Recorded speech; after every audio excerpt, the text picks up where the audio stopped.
Okay guys, welcome back na naman sa aking YouTube channel. No? So may pag-uusapan natin yung possible na maging updates sa darating na Tuesday ni Nicro. Sin lagi nyo tinatanong sa akin during live. So syempre una-una dyan, yung Awakening. Hindi ko na tinatanggal yan sa listahan yung Awakening. Kasi yun na lang talaga yung inaabangan kong updates kasi marami na akong horde na Incest Burner at syempre itong Compass.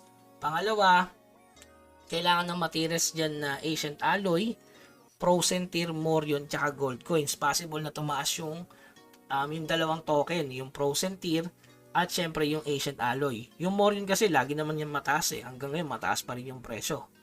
Okay, so yung pangalawa naman, yung Magic Infuse 3, 4, and 5. Kasi solid din kasi yan guys kapag nirelease, dagdag progress pang TOT.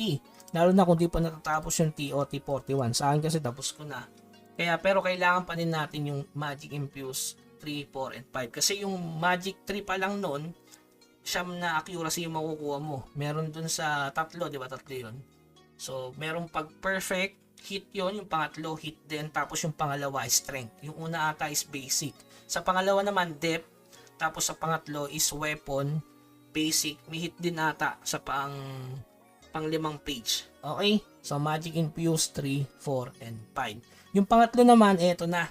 Yung bootcamp na inaabangan nyo. Possible na maging bootcamp guys. Kasi dito, kung makikita nyo, new members shining treasure chest. So, new members. So, parang nagre-represent to para sa new player.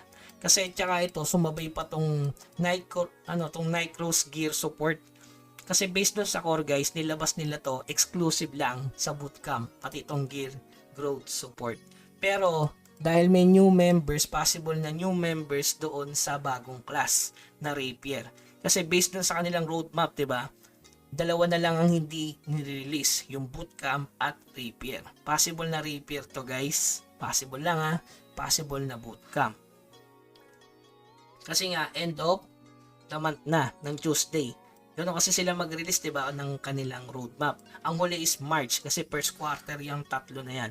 Yung isa ni-release na. Ito na lang talaga yung hinihintay natin. Okay? So, yung pang-apat, ito, baka nakakalimutan nyo guys, yung sa Codex. So, drop event sa Martes. Yan ang sure ball na drop event. Kasi expire na yung ito natin. Okay? So, sure ball na 100% na drop event sa darating na Tuesday para sa akin. So, ano tataas dyan? Matic, Moonstone, pwede. Pero, enhancement ang possible na umakit dito. Enhancement na armor. Pero, ang presyo lang na pwedeng maging nun guys, kung armor enhancement ngayon ay piso. Tingnan natin kung piso. Yan, piso. Possible na maging dos yan. Ganun lang yung magiging price yan. Kung gusto nyo, Moonstone ang bilhin nyo para at least kahit papano, mas maganda siyang bilhin. At hindi ka dehado pag Moonstone yung bilhin mo. Okay? So, ayan yung magiging sigurado ko na drop event sa darating na Tuesday. Hindi yan pucho-pucho event sa tingin ko. Kasi nga, kasabay yung sa may Codex na drop sa Battlefront at saka drop sa normal map. Yan na yung mga possible na magiging update sa darating na Tuesday. So, recap lang natin guys. Unang-una, Awakening.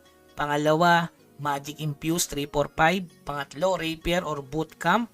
Kasama na yung pang-apat. Yung panglima, at yung huli na huwag niyong kakalimutan yung drop event. So, ano yung mga possible na tataas na item? So, yan. Recap uli natin. Incest Burner, Compass or Burner. Pangalawa, mga scroll. Pangatlo, yung Moonstone, possible. Frozen Tier. Ancient Alloy. Sama mo na Morion, pati ang Gold Coins. Okay, so yun lamang guys. Huwag kalimutan mag-subscribe sa ating channel para hindi ka nahuhuli sa bali-balita. Hanggang sa muli, paalam.